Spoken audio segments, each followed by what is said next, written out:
Welcome everybody back into Nerd Sesh. As always, I'm Carson Breber and alongside me is Logan Camden. And we did just have a pretty great Thursday night football game. Dak MVP question mark? Find out on another episode because today we're talking NBA and we're going to start with the Golden State Warriors, Logan, because this is a team that has had a very topsy-turvy season.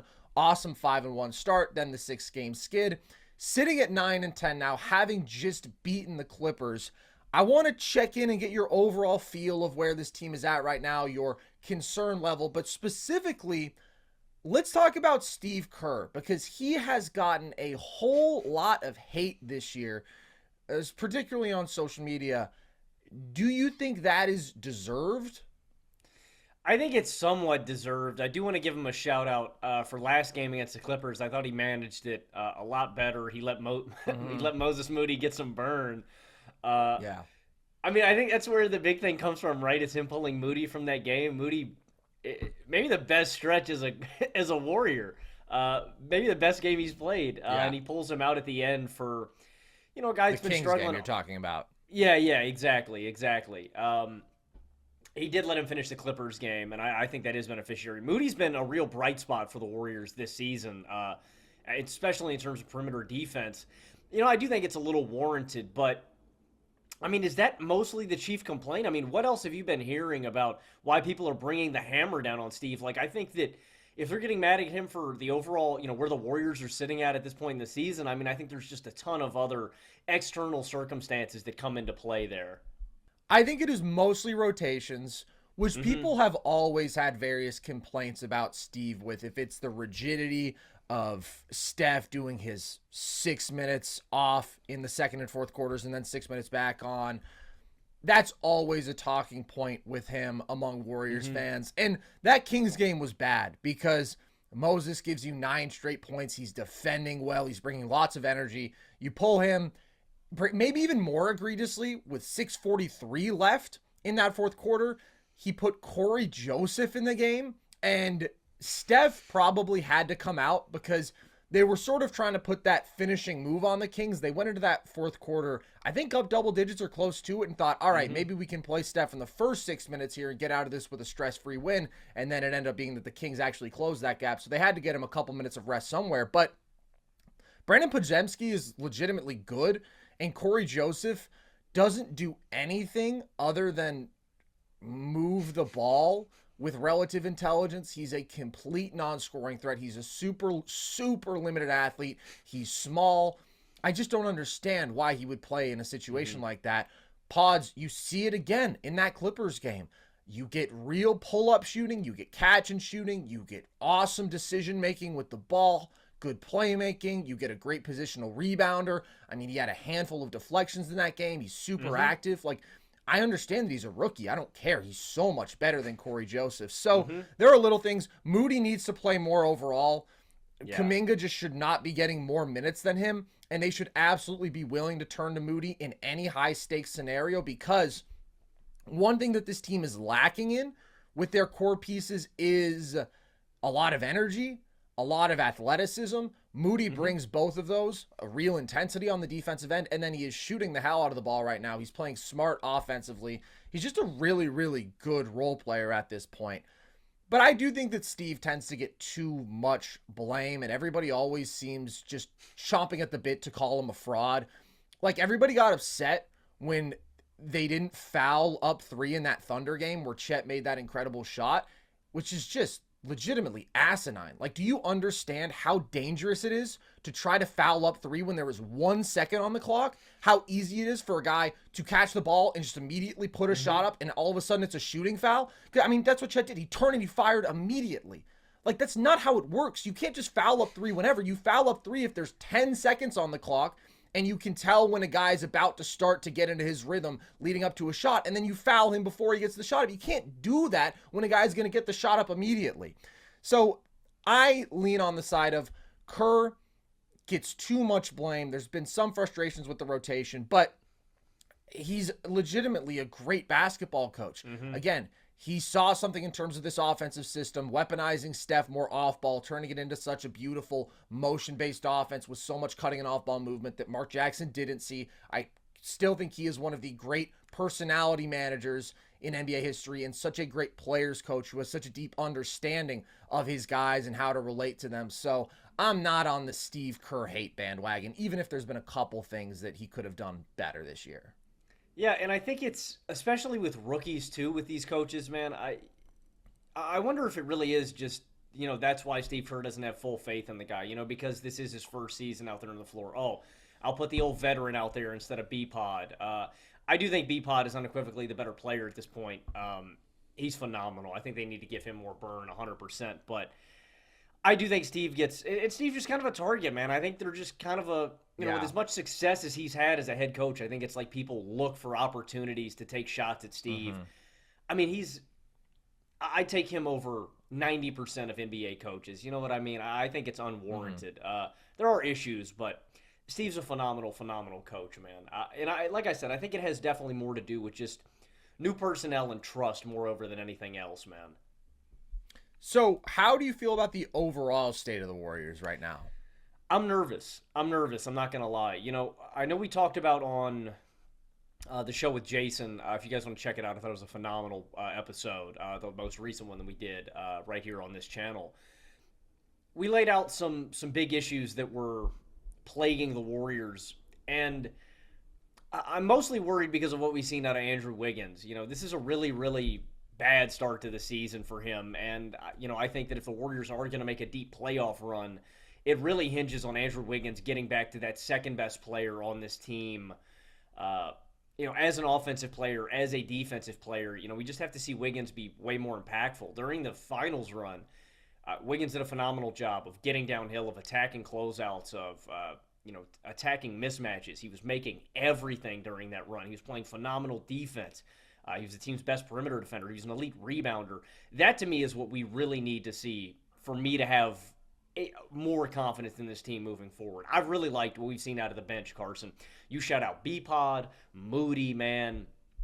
I don't hate TJD minutes. I don't hate Kuminga minutes at this part. I agree. Maybe we need to see less of them. I think Kuminga, I thought he looked good against the Clippers. He has his moments, right? With Chris Paul in on this bench, I think this is a really phenomenal bench that you can take into the playoffs. It's really about the star-level guys at the top here getting back into form. It's about Clay hitting looks. It's about Dre getting back on the floor. I think that's kind of lost in this too. Dre hasn't been out there. He finally gets back out on the floor.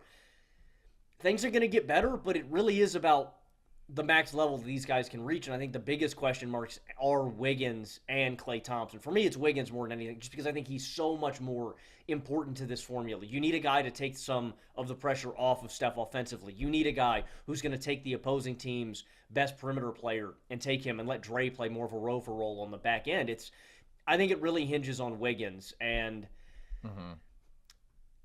right now, I still think there are other issues that persist that we've talked about with the Warriors in the past couple seasons. I still think they're really small and athletic, and a lot of teams out west are going to out-physical them and out-rebound them. I think other teams have more reliable secondary and tertiary offensive weapons, and that still hangs over the Warriors' heads. I'm not completely out on Golden State. I could never be completely out on Golden State.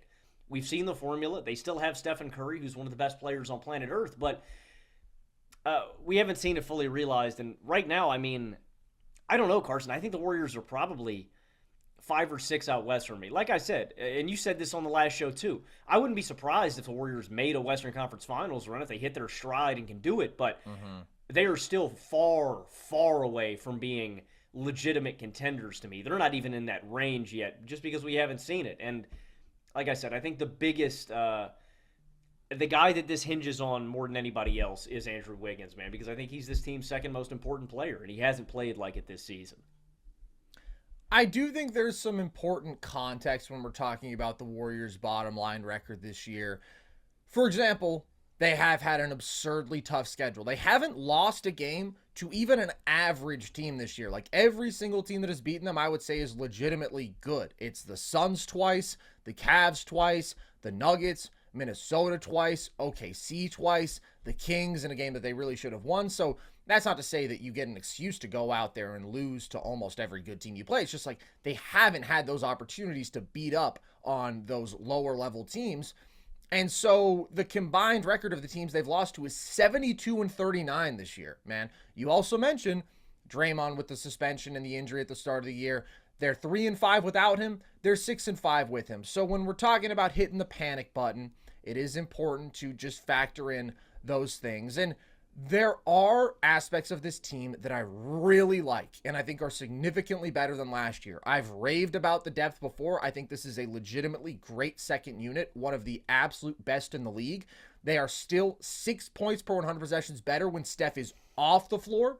They're legitimately winning those minutes, and you see it in the Clippers game. That's what swung things. It's how well the bench unit played. Pods comes in, bringing energy, knocking down shots. Dario Saric is shooting the ball really well. He's just such a smart offensive player as a ball mover. Every game he has like one or two really smart cut, just gets himself a free bucket.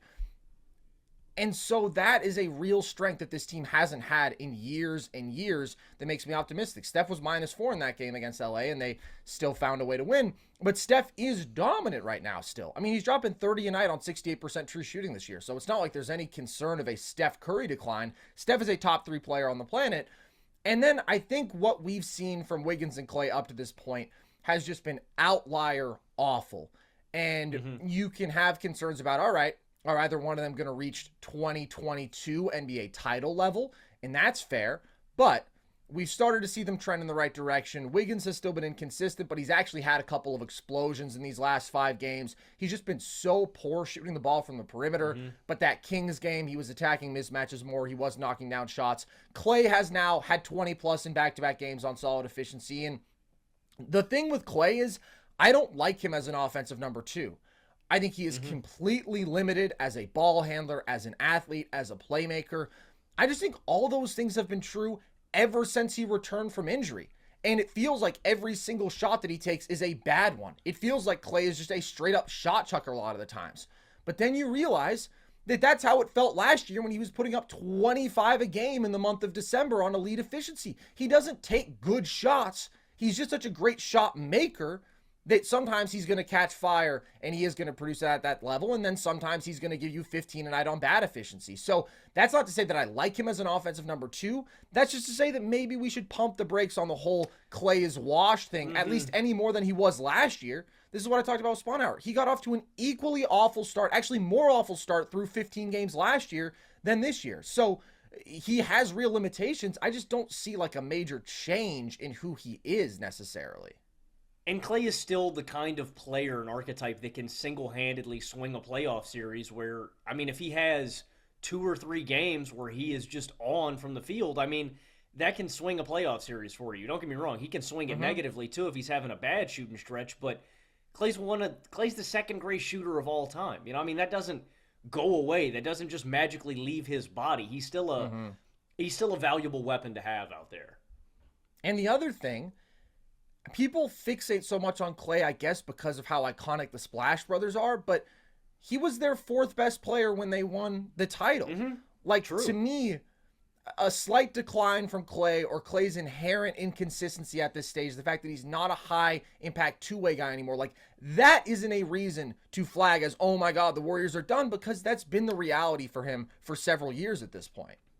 Have you not been encouraged at all by Klay defensively this season? I think he's been fine. I just don't think you're ever going to approach the levels of two-way impact that you had from Klay back in the day. But I do think if he really keeps struggling, that's when you can talk about trying to package together him and Kuminga and maybe some picks to get a more dynamic second creator. We talked about maybe Zach LaVine being that guy in the Spawn Hour episode, who obviously has defensive limitations, but he is a really good athlete. He is a guy you can actually throw the ball to, and he can break a defense down, and he can kill you with pull-up shooting. And he's at least a very good spot-up shooter. He likes to play with the ball in his hands, but he has the traits to where he's a dynamic cutter off ball when he wants to be. I do think that could raise this team's ceiling a bit because of Klay's limitations. But I still think this team is going to be good, and they're going to start humming. Like, I'm not seeing a reason right now versus my perspective on this team coming into the year to panic. I actually think I feel better about them probably because of how good their depth is. Now, maybe the difference is how good some of the other teams out west look. If it's Minnesota, if it's OKC, teams that I would have had just a tick behind Golden State, they're playing much better basketball right now. But once just some of the shot variant stuff evens out with Wiggins and Clay, and especially once they play the right guys, when you're talking about role players in those key lineups, because you need these young dudes who are going to bring energy and athleticism and who have multifaceted impacts. Moody has been too good to be playing 17 minutes a night. I think Pods needs to be consistently in the rotation, getting real minutes, and there may be spots where you just don't play CP very much. I really like what he does for the second unit, just as a facilitator, as a commanding presence, but he's small, he's really unathletic. There are certain matchups where that can outweigh the good.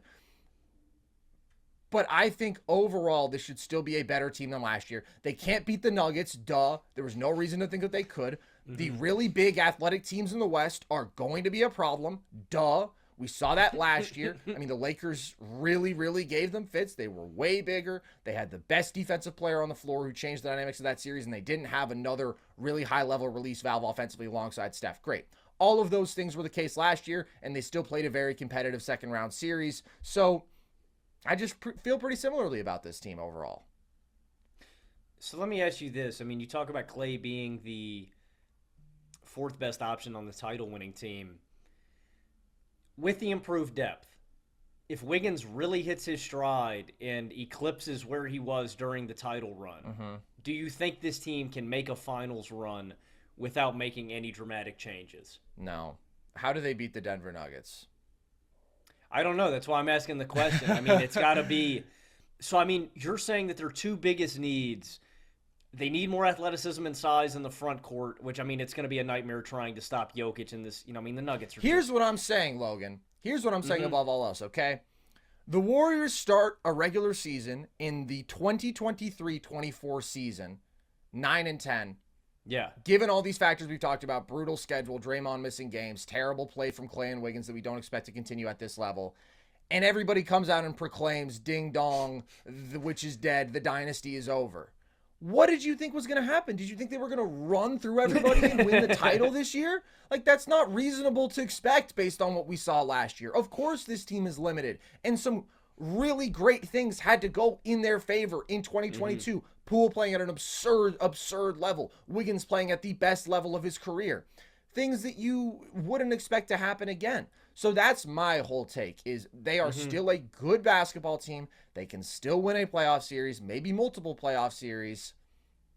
And that's who they are. They were never going to be a legitimately great team this year. I have been underwhelmed, but most of that is because of Clay and Wiggins' production and Draymond's absence, things that I don't expect to continue. And I'm telling you, they're going to have a point this year where they really get going, and they're not going to be a fun basketball team to play.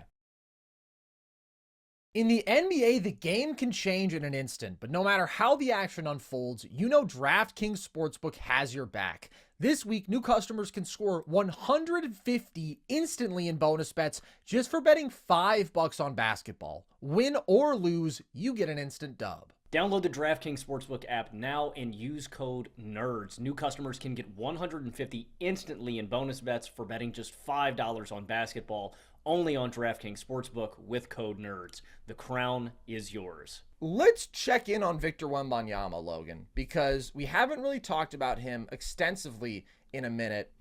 What's been your take on how things are going for him in this rookie year? I've still been really impressed with Wemby, and I know some of the efficiency numbers aren't kind to him, but I mean, still, as a rookie, 19, 10, and 3 on 44, 27, 83 splits. He's got 53% true shooting from the field. The one thing that surprised me offensively is how much that Wemby is initiating from the perimeter, really. Like, I don't know, I expected them to run more offense through him on the low block, and sometimes in games, you'll see these sets where Zach Collins is at the top of the key, and they're running offense through him, trying to get a mismatch on the low block for Wemby. I honestly think that's when Wemby's at his best. Like, he is unstoppable with how long he is and with how great touch he has. If you can get him a backdoor screen on the right wing, right, and get a switch on him with a smaller wing or something, and then feed him on the low block, it's just easy, instant offense every time. And they'll go to that, time to time with Collins at the top of the key, with Trey Jones, whoever it is, but that's not where most of his offense comes from. Wemby initiates a lot on the offensive end, and I have been impressed, but I do think it's really hard in this situation without a really reliable point guard to set him up. I really think San Antonio would be beneficiaries of having just a guy who can get the offense in motion, man. You know, they run a lot of Sohan at the one, and I think Sohan's been better. I think he honestly gets a little overhated. He's been improving. It's still a little janky, but he's been better. I think the Spurs would benefit heavily from a point guard, but I just don't think there's a ton of offensive talent around here. Like, for people that have issues with the Spurs being an efficient, I mean, Wemby is the only offensive plus here, it feels like, his times. And shout out Devin Vassell, too. I like him. Yeah, like, it's Vassell. him and it's Vassell and it's Wemby. There's nothing else here. I think Wemby really needs a point guard, and he really needs another bucket getter, man, to help alleviate him. But that's not really where Wemby shined to me. I mean, it's still been defensively. Dude, I've never seen it, Carson. Holy shit, dude. He can just stand at the free throw line and stick his arms out. Like, I think, legitimately, Victor Wembanyama, I think you could blindfold him before a game, and I think he could walk into a 2 blocks and a steal a night. He's that comically long, like on a night-to-night basis. It's ridiculous. He leads the NBA in stocks, and it's not just the comically long arms, because it would be one thing if it was just these overwhelming physical traits, right, where it's just, oh, he's super long. It's his positional IQ. Like, I'm honestly amazed at how smart Wemby is positionally on rebounds, on shot contests, and really out of the pick and roll. Like, how he drops and how he weaponizes his length there. He might be the greatest pick and roll defensive weapon ever, man, with how far he can drop and still contest jump shots. Right now, I'm not sure how accurate this data is because it's based on one possession a game on NBA.com, but they have him, Carson, right now as an 100 percentile pick and roll defender against the roll, man. Ridiculous. He's got a defensive field goal percentage of 61% inside 6 feet. He's holding players 8% below their average field goal percentage. Among players who defend at least 5 shots per game, that's a 19th best mark in the league. Like, Wemby has blown me away in terms of rookie production. Yeah. If you're looking at this to translate into wins, the Spurs just aren't there yet. And we've seen it, man. There have been some horrendous games. They have blown over 15-point leads to the Raptors, to the Heat, to the Kings, to the Grizzlies. Like, they have really struggled closing games out. They commit bad turnovers routinely. There's just a lack of continuity. It's a young, not super talented team.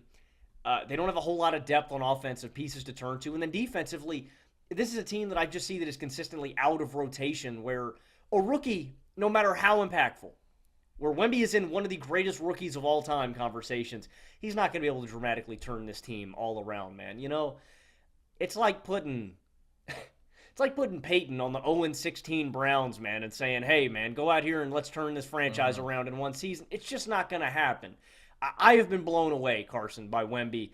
The efficiency numbers be damned. He's one of the greatest defensive weapons ever. And one of these days, I mean, you give him some pieces around him that can alleviate some of this pressure off his shoulders, he's going to be one of the best offensive weapons. You know, the record may not reflect it, but Wemby's a monster, bro. This Wemby has looked a lot like the Wemby that I think we discussed and expected in preseason. Immediate generational defensive impact, and then these outlier offensive skills that, if he develops to their utmost potential in time, will make him potentially the best player in the world, but where you expect to see inconsistency in his rookie year, and that's been the reality. Talked a lot about how, despite the fact that he is clearly a good shooting talent, he was never an efficient three-point shooter overseas. He was about 30% last year because of the shot quality, because he doesn't seamlessly create separation, and he can shoot over anybody at pretty much any time, but oftentimes that's with a guy in his airspace and whatnot, and we have seen him struggle as a perimeter shot maker this year. He's been a 6th percentile spot-up player.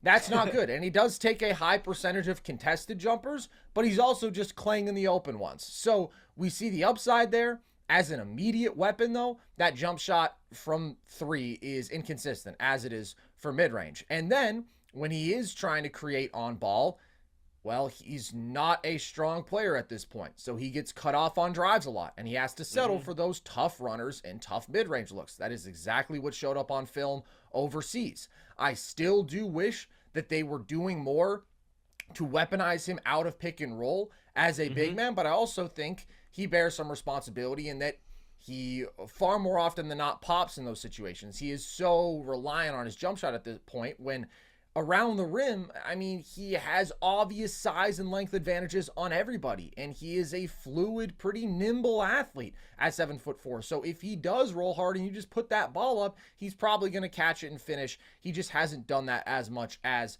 he could.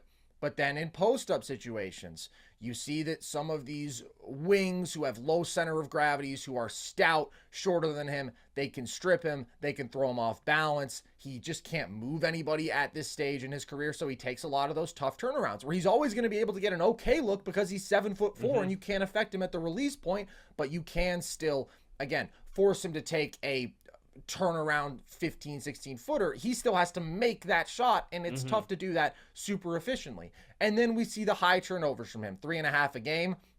Not surprising when you're asking a 7'4", 19-year-old to bear this sort of offensive responsibility. Sometimes he shuffles his feet on the perimeter. He gets thrown off by closeouts. His handle still isn't super tight. I mean, it's the best I've ever seen from a 7'4" dude, but he just can't get that low. And again, that's where some of the pesky perimeter players can get a hand in there.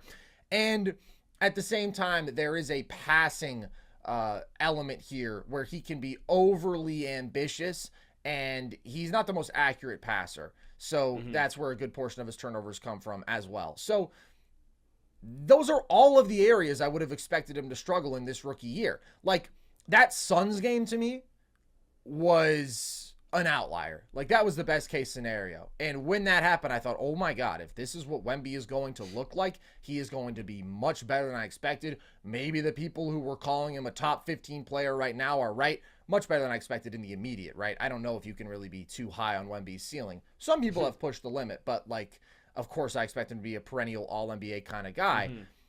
But there were people who were saying, hey, he's going to be all-NBA this year. And that Suns game was unbelievable. It was as good a game as I've ever seen a rookie play. Since then, though, it has been the more up and down in terms of efficiency and perimeter consistency and all the things that we really would have expected from him.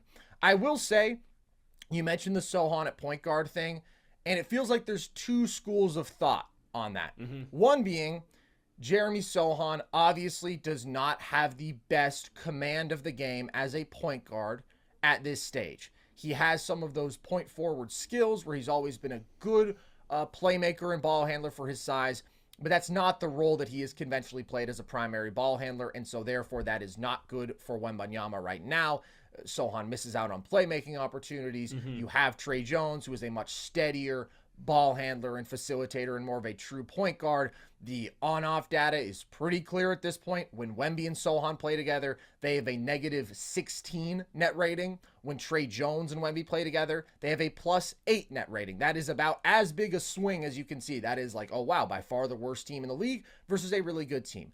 And then there's the school of thought that is, well, nothing really matters with the Spurs this year. There's no route for them to be a good basketball team. And so you're just trying stuff. And maybe that's why they're doing so much with Wemby from the perimeter, to try to harness and refine those perimeter skills in this stage where he's really just figuring stuff out on the basketball court, and they're probably just going to win 20-something games anyways. And the same logic applies for Sochan.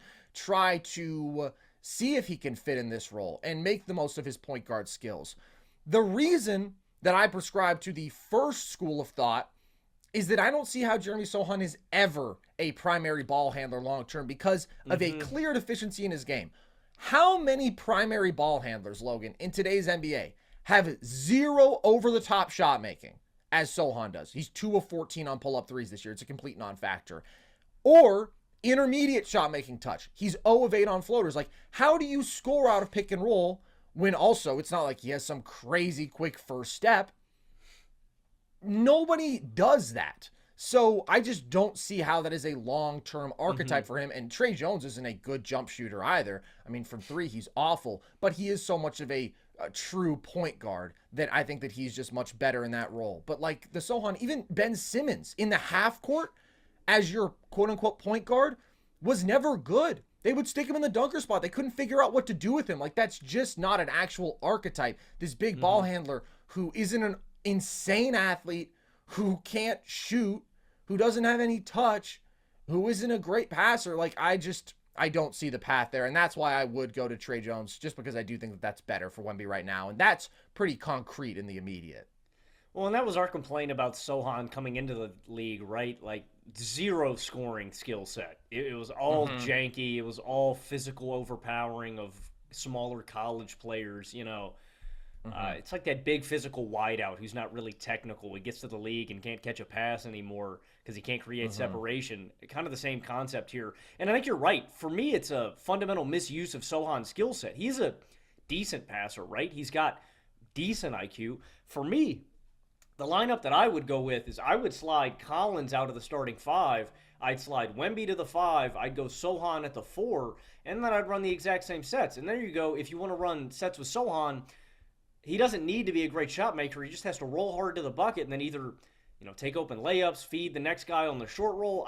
He's just not he's not a guy who should be initiating from the perimeter point blank. I think you're exactly right. And I think we can stick a fork in that. We've seen enough games of it, right? So yeah, I agree with you there. I still think that, and you tell me what you think the Spurs would benefit from having most. Like, who do you think is an ideal player that you could slot in alongside Wemby that would really enhance him? Because I think he would really benefit from having a point guard like that would slide a defender off, that had that shooting. Because, I just feel like it would open up everything else for the Spurs on the floor if they had that. Obviously, easier said than done. There's not a lot of those guys around the league, but are there any players that you think that would fit and really enhance Wemby alongside him? I mean, literally any great guard. And that's just where they're going to have to go next in the draft because they have wings who you like. And I want to be clear. It's not that I dislike Jeremy Sohan, who, by the way, just played the best game of his career. And he is shooting better from deep this year, but it's all off the catch, right? There's no fluidity as a pull-up shooter, but you saw him in that Hawks game weaponizing some of the athletic advantages that he does have, getting out running in transition. I mean, he's a defensive hound. Like, there's a lot to like about Sohan. He's just not a point guard, so he's just been miscast for this year, and I think that that is the conclusion that probably everybody's going to come to in the long term. But yeah, man, I mean, any dynamic pick and roll creator would be great for Wemby. Any guy who you have to really respect as a pull-up shooter and then who can consistently hit him as a playmaker.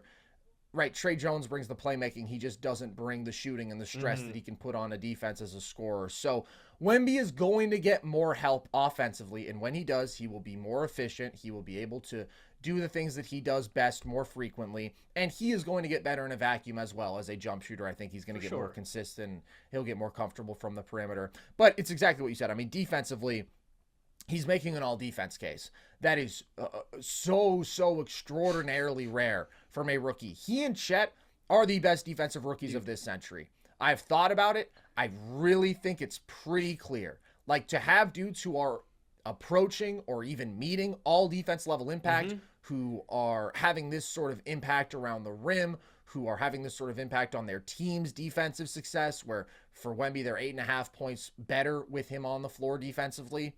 I mean, it's just incredible. And I said after that Suns game, when I did a whole Wemby spiel, that I think he's the best defensive prospect ever.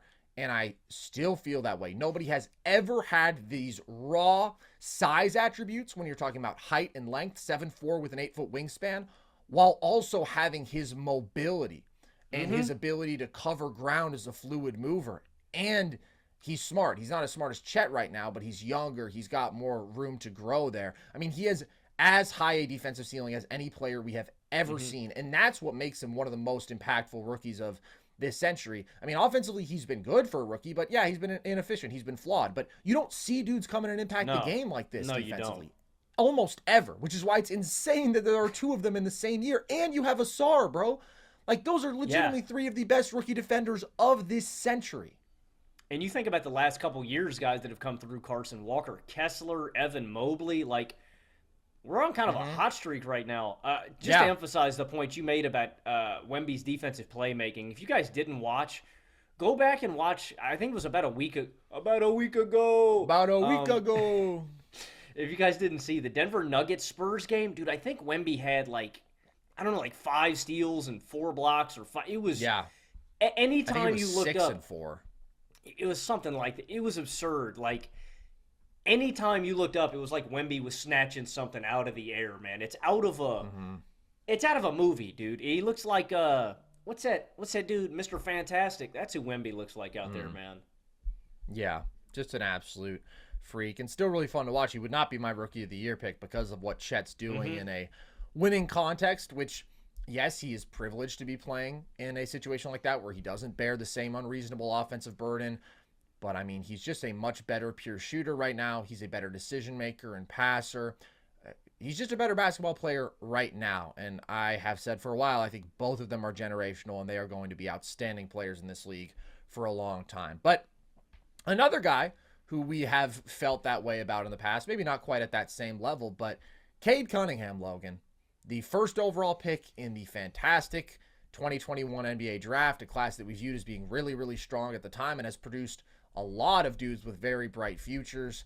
I was always an Evan Mobley #1 guy, but that's just because I was crazy high on Mobley. I really liked Cade too. And now all of a sudden, it is like he is the scapegoat of the NBA. And to be fair, maybe I should say the punching bag, because the Pistons have lost 14 straight games. They're really struggling. But how much blame do you think he actually bears for what's going on in Detroit right now? I kind of hate it for Cade because I don't put a whole lot of the blame on his shoulders. I think it is a collection of issues with Detroit. It's frustrating, honestly, because I have seen this growing notion that I don't know who is cooking up these ideas, Carson. The idea that Killian Hayes is a better point guard than Cade and that Cade would be better serviced as an off-ball player baffles me. And it is a fundamental misunderstanding of what to do with Cade and the personnel around him. That's where we can start. Because Monty Williams has been playing Killian Hayes an absurd amount of minutes. And let me remind you, Killian Hayes sucks. Never been a big Killian Hayes guy. 9-3-4 on 39, 29, 76 splits this season. Okay, so he's not a great offensive player. He's not even a good offensive player, right? Can't really get buckets. Okay. No, he's quite bad. Is he like a lockdown defender? No, he's kind of like a traffic cone on defense. Huh. Well, that would be a guy that I either send to the G League, cut, or maybe send overseas.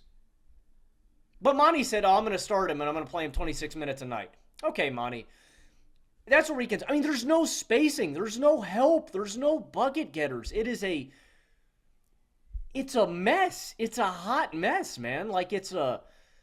The Pistons, I used this, I think, 2 years ago, man. It's just like a bad recipe of jambalaya, man. They threw a bunch of ingredients that don't work together, and they put it in a pot, and it doesn't work. Cade Cunningham is a good player. He is a good point guard. He would massively benefit from shooting around him. I think it could at least work offensively if you made the lineups work. I would go Cade, probably Marcus Sasser. I would go Thompson, Duren, and I don't know, either another wing or another big out there. The lineups just don't make sense to me, Carson. I don't think the Stewart-Duren pairing works. I don't think they complement each other. I think it's clunky. I think both are really limited with the ball in their hands. Beef Stew commits a bunch of bad turnovers. Duren is still really young, and you can tell on the floor with the mental errors he makes. I don't really think either big man pairing works. You think about the bench big man unit. They invested way too much into Wiseman and Bagley, even though I don't think they gave up a ton for those guys. Both of those guys are virtually unplayable. They suck. Last game, Monty Williams plays, I think he plays Ivy and Thompson less than 15 minutes. He closes the game with Livers on the court. Sick Started decision, the game Monty. with Livers on the court. Yeah, and ended the game with Livers on the court. So I just think it's a bunch of issues. I don't think these guys complement each other. I think Monty is just playing guys that don't work. I would give Ivy and Asar a ton of more minutes. And it's like he's punishing Ivy because he thinks Ivy is a bad defender. I'm not going to deny that. Ivy sucks. He's not a good defender. But he is in a different class as an offensive player than Killian Hayes.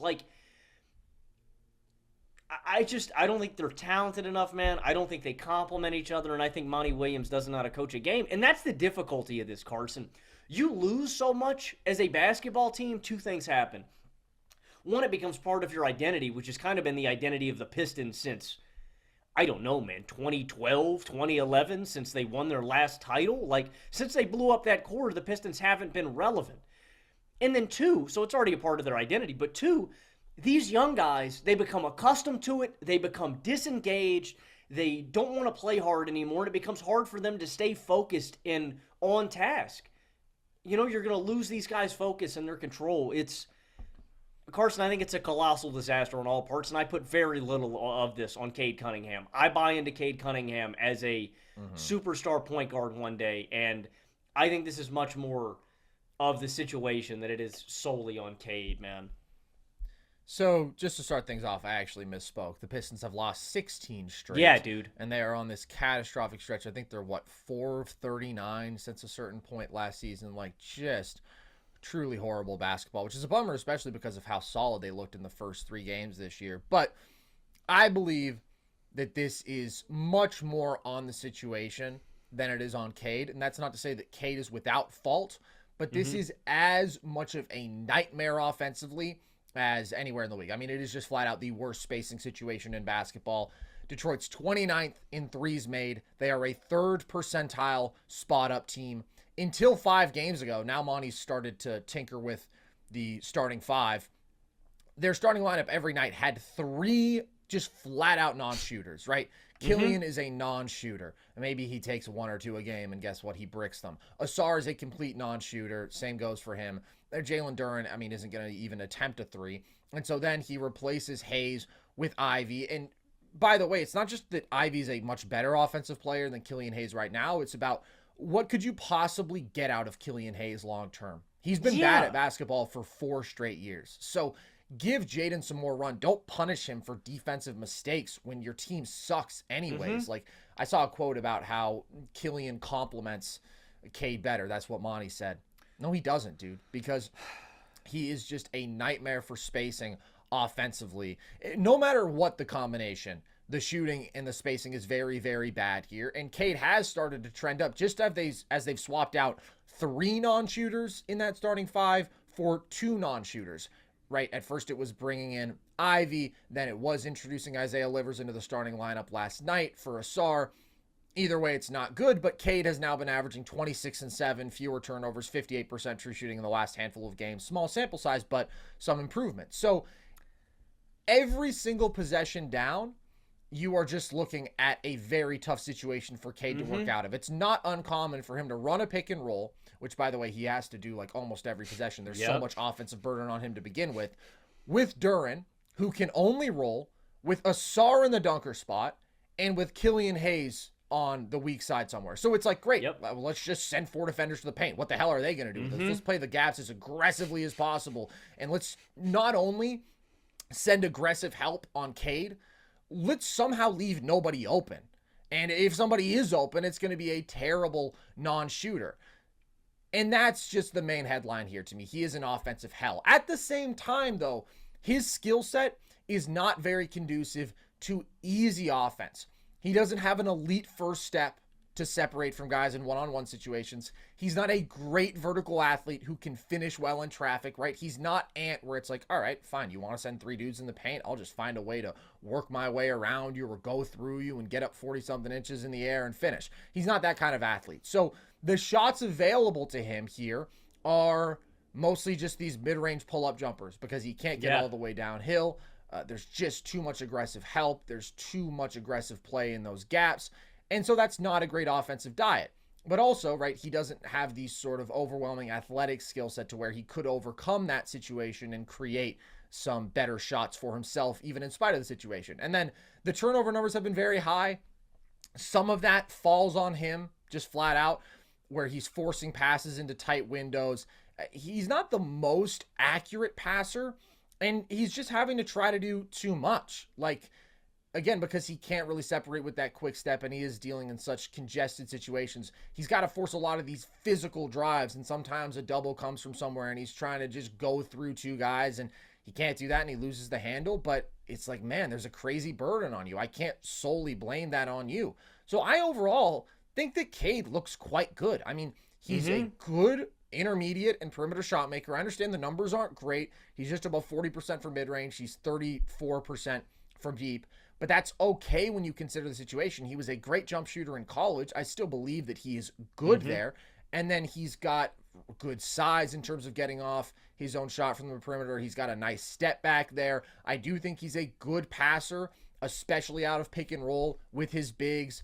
He loves throwing those lobs. He does a really nice job of floating passes over the defense to get it to his bigs. So he's running 30 pick and rolls a game, dealing with crazy aggressive help and dudes who cannot finish plays whatsoever. Like, that is really, really tough. And it would take a next level special player to overcome that circumstance. So do I feel as good about Cade as I did when he was a prospect? Probably not quite, just because I thought he was, a good prospect in the scheme of number 1 overall picks. Like, I was really, really high on that draft class as a whole. Again, he wasn't even my favorite guy in that class. I was just like, Cade is awesome. Some of the lack of easy offensive creation has probably brought him down a bit in my eyes. Just a bit. Like, I don't put this at all mostly on him, but that is something that, like, a lot of the great offensive players do have, right? I think his shot diet is going to be more dependent on those tough jumpers than you want, regardless of situation. It's just very exaggerated in Detroit. That's exactly what I was going to say. It's never going to be easy, but the Pistons do absolutely nothing to create him advantages on individual possessions, dude, at all. No. And that's another point to acknowledge here, is that some people are taking this up as an opportunity to run victory laps and say, oh my God, this guy who I like more from the 2021 class is better. And you just have to think, all right, well, Evan Mobley, as much as I love the guy, has still been quite stagnant offensively compared to where he was in year 1. There's been marginal improvement. Jalen Green, props to him, right? He's buying into winning more. He's playing better defensively this year. With his limitations as a playmaker, he would be a much more brutal number 1 option offensively here. Like, you go down the list, Jalen Suggs is a guy who we're all celebrating because of the great contributions he's bringing as a role player right now. But imagine if you were asking him to bear any sort of real offensive burden in a situation like Detroit, it would be hideous. He would have a true shooting percentage of 42. They'd be the worst offense in league history. So it's a combination of the two, but it's more about the Pistons. And I think I'm going to make a YouTube video on this, honestly, just because I think it's really interesting and something I want to get into more depth with. The one area where I think Cade has been a bit underwhelming is defensively, just because I really like his tools there, and I thought he had some awesome flashes last year when he was healthy, and I still love his tools. It's really just a matter of engagement and effort and him having to pick his spots because of his offensive burden, so I can't really blame him for that. It's just sort of a bummer that we're not seeing Cade defend very well right now. And it's like, man, it's got to be so hard to buy in night to night and be like, yeah, man, I'm really going to go hard when you're just so downtrodden. You keep getting beat down, man. It's comical. Carson, I don't know if this feels like a mid-2000s offense. And the offensive rating kind of reflects that. Like, it's comically low. It's, how can you score buckets when there's always a big man camped in the lane and there's 2 guys getting sent at you? I think Detroit is an impossible offensive situation to succeed in, man. It is really, really, really, really bad right now, man. So I feel for Cade. I do think that he's going to get better. And when people talk about, like, the most responsible thing to do for the rebuild would be to trade him, I saw that recently. What are you talking about? And that's the other thing. I'm not out on the Pistons long term. They just have the wrong supporting pieces right now. You need to get wings who can really shoot if you're going to try to play a lineup with your 3 best players long term, that being Cade, and then in the front court, Asar and Jalen Duren. I think Asar is going to be awesome. He is an unfathomable athlete. If he figures things out offensively just to a respectable level, in transition, right, he's such a weapon. Defensively, he is absurd. You even see his ability to rise up and finish in traffic in the half court. It's just the lack of skill right now. And I don't think he's ever going to be a really good shooter, but I do think he'll get a bit better. Duren, I still like. He's really athletic. He protects the rim. I think he's a good passer for his age. So when you have those guys, obviously it's going to be a spacing nightmare. If you play 2 total non-shooters who are really good basketball players, you can get away with that. You just need to have dudes who can reliably knock down shots from the perimeter alongside them. So, that's what Ivy could do, right? That's what you do get even from an Isaiah Livers, from a Marcus Sasser. But long-term, you want upgrades to those options. I'm just saying, even in the immediate, like, stop playing Killian Hayes 26 minutes a game, bro. It's a fucking joke, Monty. I do not like what he's done with this team so far. I don't know if it's too much of a hard-ass mentality or if it's just been a minute since he coached a really young team like this. I mean, he did guide the Suns through their, not like full-on rebuild, but through their escalation to being a really good team. But I just don't think he has a very good feel for the situation right now. Everybody loves making sports predictions, but there's a new app putting a whole new spin on the game. Check out Vaulted, that's spelled V-L-T-E-D, Vaulted. It's an app where you can track sports predictions and participate in daily cash prize pools. You can also show off your sports knowledge against your friends, your buddies, by your boldest takes, challenging your friends to see who makes the best picks. You can challenge every week in my weekly Colin Cowherd NFL pool. Do that, win money, real money. All you have to do is answer questions and risk confidence points. VLTED, Vaulted app, Vaulted Challenge. So download the Vaulted app right now, VLTED. The QR code is right there on the screen. Prove you're smarter than your friends and get the Vaulted app today. Really easy and fun to play. Let's talk about a team that has been doing a lot better than the Pistons this year, Logan, as pretty much everybody has, but a team that neither of us were super high on in the preseason, that being the Dallas Mavericks, sitting at 11-6 here. We haven't talked about them a ton. What do you make of them right now? Yeah, I think I was wrong, and I think I was right on some things about the Mavericks. One, I think they are going to make a playoff run in the sense that I think they're going to be in the playoffs. I picked them, I think, to either make the play-in, or I think we picked them to completely miss out on the party. Now, I never doubted Kyrie and Luka. I always thought that Kyrie and Luka were going to complement each other, were going to work out. Like, you think about who was that team that Kyrie hit the game winner against the other night? Late games it was the Lakers. That was a while back, but even though like ago, yeah. About a week ago, man. I'm a heater today, man. I kind of knew that was going in, and that kind of sums up my thoughts about this pairing. Kyrie is a dream number 2 offensively. Like, he's so talented, so skilled. He takes off so much pressure. Like, night to night, Kyrie's going to get you 25. He's a bucket, man. He's one of the greatest buckets ever. And to have the star pairing of him and Luka, it's a match made in heaven. It is a dream come true in terms of creating easy offense. But defensively is where I expected this team to struggle. And boy, have they struggled. They started out hot, and Derek Lively, I think, is a really imperative piece of this. They need a guy like that, a really athletic, great rebounder, shot blocker. But they're 24th in defensive rating. And no matter how much Luka and Kyrie give them on offense, I think they're going to give back defensively. Right now, the Mavericks allow the 3rd most points in the paint per game. They have the worst opponent field goal percentage at the rim and in the paint. They have the 3rd worst transition defense in all of basketball. And they're not a great rebounding team. Like, you think about the personnel around them, they're one of the smallest and least athletic teams in the league. Maxi Kleber has been out, so their size is even exaggerated more with him not on the floor. And you think about this bench as a whole, right? They add in Derrick Jones Jr. and Grant Williams, 2 decent defending wings. They're not great, right? And then you look at their bench, Seth Curry, Jaden Hardy, Tim Hardaway Jr., Dante Exum, Josh Green, Dwight Powell, Rashawn Holmes. Like, you've got 2 undersized big men, and your only plus defensively on the bench is Josh Green, who is still relatively undersized and unathletic compared to other bigger and stronger and more athletic wings. So I just think the Mavericks this entire year, they're going to struggle to contain dribble penetration. I think they need another impactful and athletic bench wing. I think you shuffle around some of these bench assets to go out and get them. And they just need more, in general, competent defenders alongside their star duo. Like, that's kind of my takeaway is I would sacrifice some of the offense that you have on your bench to go out and get another long, athletic, durable wing. If that's Exum, if that's I probably wouldn't give away Green.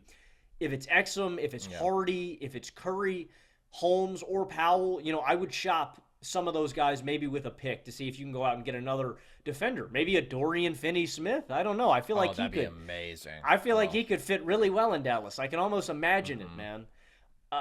That's my real big takeaway is I think I was wrong on the Mavericks that, I didn't think that they would be this great offensively, but I think I was completely on the nail about how bad this defense was going to be. Yeah, I'm not blown away.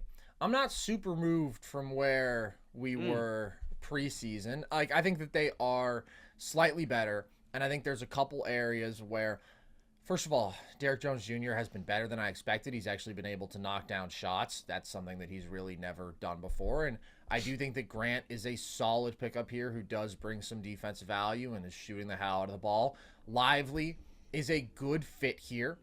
And I think some of the concerns that I had about him as a prospect, I overestimated the significance of while overlooking just how desperately they needed somebody like him in Dallas. And I knew that, but I was like, oh man, maybe my value at this pick isn't my favorite. But I mean, he just having an athlete of that size in that caliber is huge for them. Having a guy in the dunker spot who's just massive and gets up there, having a pick and roll target like that defensively. I mean, he's still super foul prone.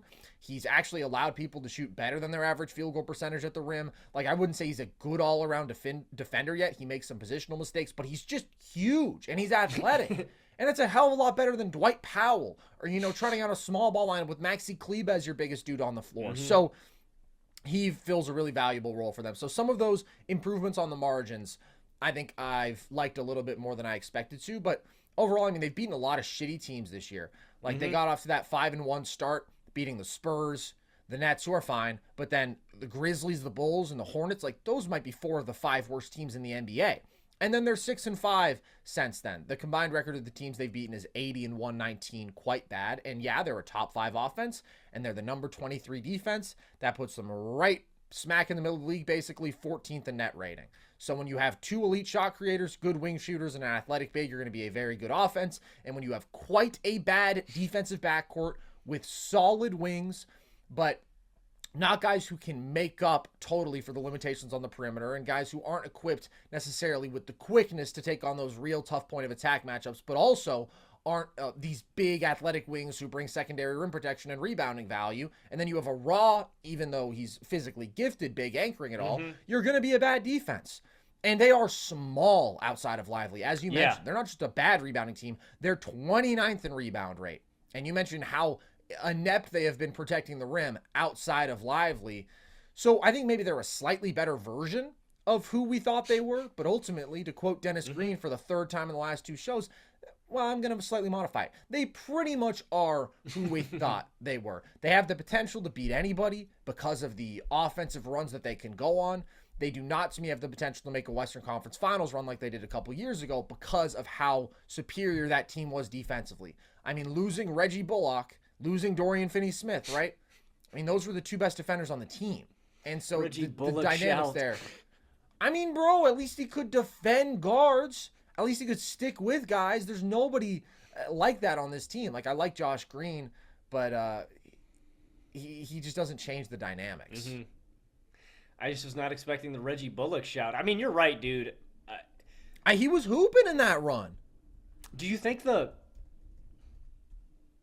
mean, I think it does matter. I mean, I was going to ask, I don't think that's feasible. Dallas is probably one of those teams that aren't on the cusp for me where I could see them making a Western Conference Finals run. I do think it's too big of a limitation for them to overcome, especially when I think specific matchups in the West, and I meant to mention this, or I'm going to mention this in another segment that we have next, but against other matchups in the West, against these other centers, on other teams too, so many more teams just have distinct size advantages, throughout their lineups. Again, I'm going to re-reference some of these teams, but the Nuggets, we're going to body them on the glass in overall. The Timberwolves are huge, would decimate them. Yes. I think the Warriors might even, with Looney, with Dre, with Wiggins crashing hard, right? They're not even a big team. The Clippers with Zoo, the Lakers with AD and all their size. The Clippers, no. I mean, they're a better rebounding team, sure, but they're also very much lacking in size. But you're right, I mean, even their wings who, don't attack the glass particularly well, Kawhi and PG, they're still bigger. Luka's, by far the 2nd biggest guy on this team, and then they do have an athletic guard like Russ. So, yeah, they would win that matchup. There's not the prime example to me, but I see what you're saying. Yeah, but, for any other team in the Western Conference that they would run into, I just see potential issues when it comes to athleticism and size, and rebounding really, really matters in the playoffs, and coupled with their defensive issues, I can see that coming back to haunt them, in the first round. Oh, absolutely. I wouldn't pick them to win a playoff series. I don't think I would either. You? Yeah. That's the thing with the West, of course, as we've talked about. there is this sort of, it feels like anybody could beat anybody dynamic. Like I talked about how the Warriors could win multiple playoff series. They could also totally lose in the first round. I wouldn't be surprised by that. But if I'm ranking, okay, how much do I like these teams out west? The Mavs to me are still probably 7. I like the Nuggets a hell of a lot more. I like the Timberwolves a lot more. I like the Thunder a lot more. Those are teams to me that have a much higher two-way ceiling, but they still have these superstar offensive talents and good supporting pieces there. They're more physical, they're bigger, they're more athletic. They're just better all around. The Suns, to me, I think I prefer even slightly offensively because of how unstoppable and just how great their dynamic duo is, even better than Luka and Kyrie to me. And then I think that they've done a good job of building out that offensive supporting cast. I think that they're better defensively, although not good. The Lakers, I still think, have a much higher ceiling, especially if they hit on their trade. I still do prefer the Warriors' identity of, all right, when it comes down to it, I think they'll defend at a high level, and then they have Steph Curry, and they have an improved bench.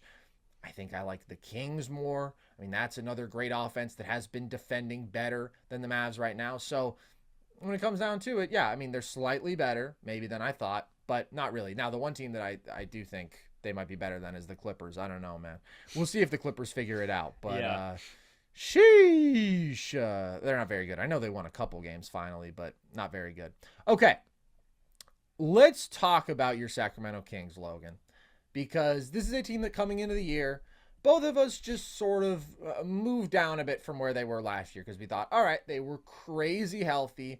They didn't get remarkably better, and a lot of other teams out west on paper did. But they're sitting now 8-4 when DeAaron Fox plays. Do you think that we underrated them? I don't think I underrated the Kings as a whole. I do think I underrated DeAaron Fox. That's for damn sure. I mean, the question has always been, and I had Fox in my top 10 players to build around. Like, I've been high on Fox.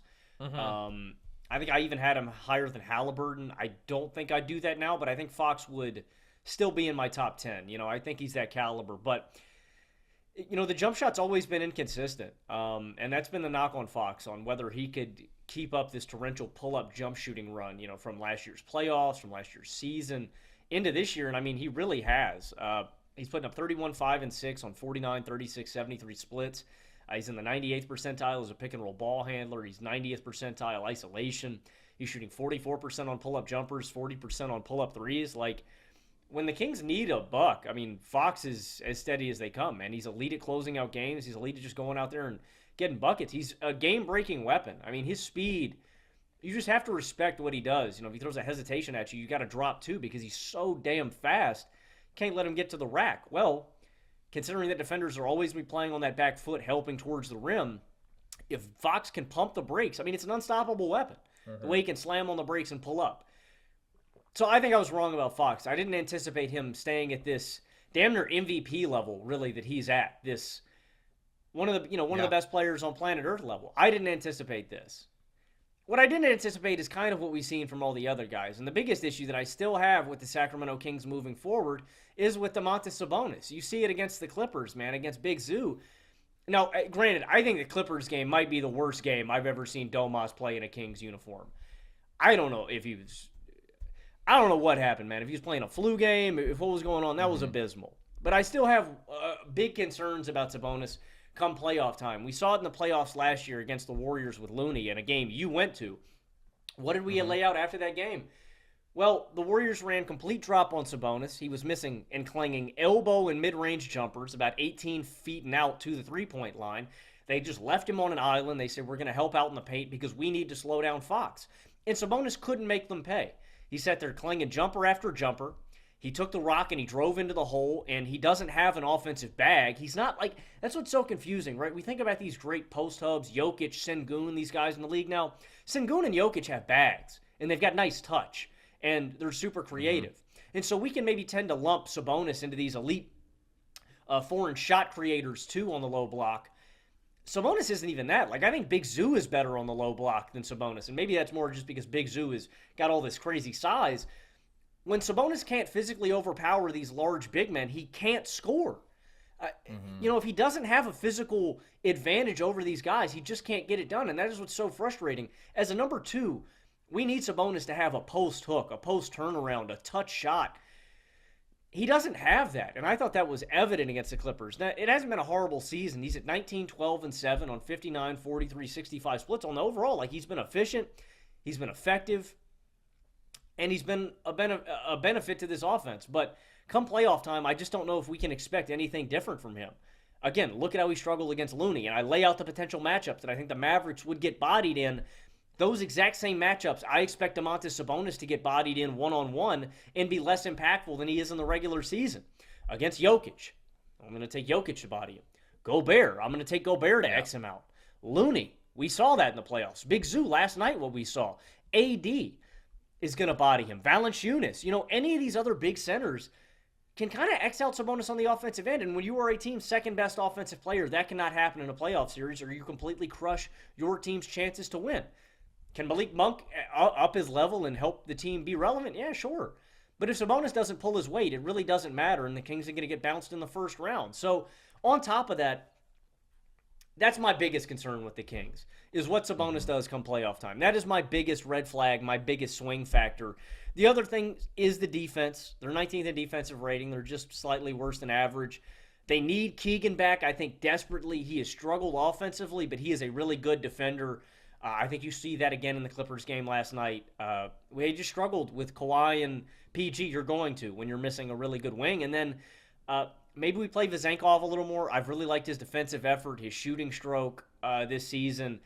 I think he's a valuable asset to have, and he has looked good defensively too. So I wonder if the Kings should play him more instead of Barnes or should give him more burn.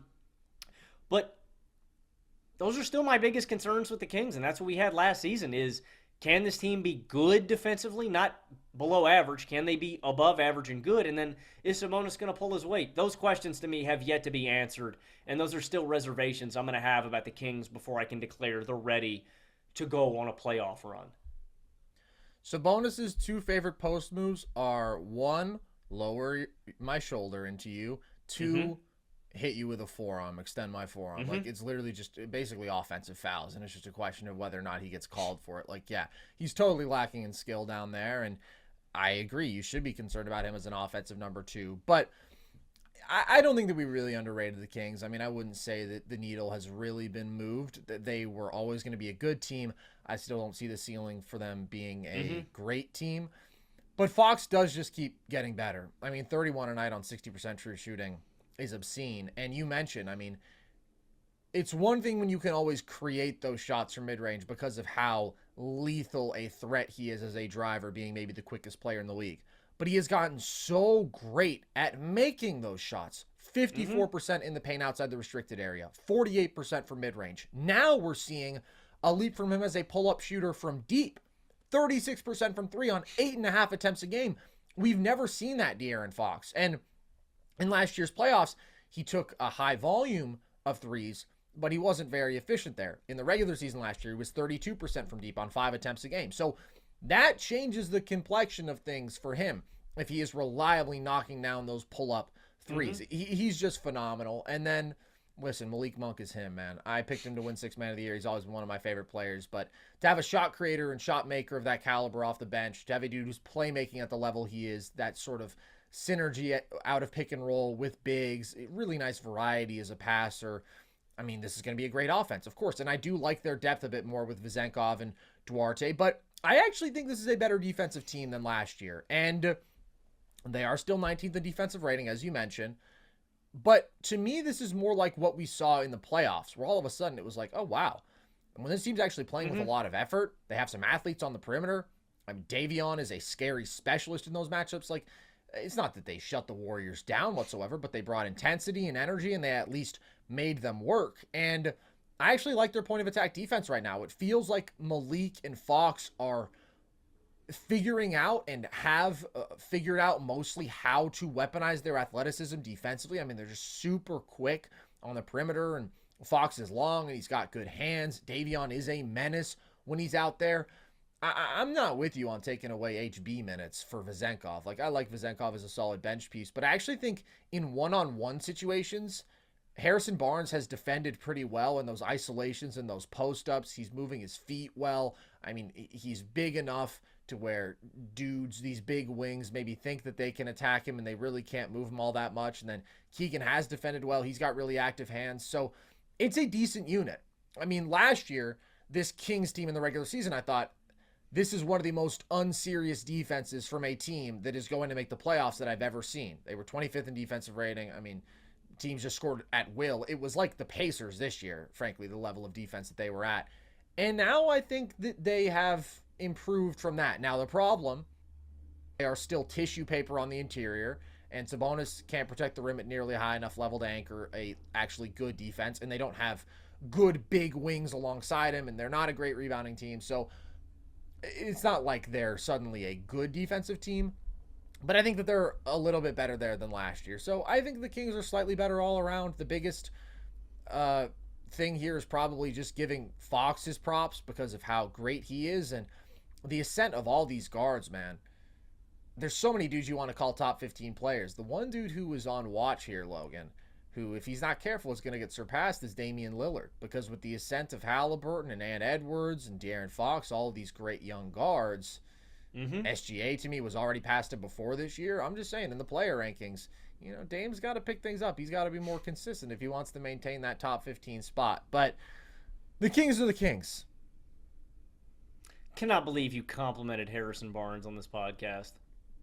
Dude, I mean, he's been playing fine. Vezenkov's not better than him.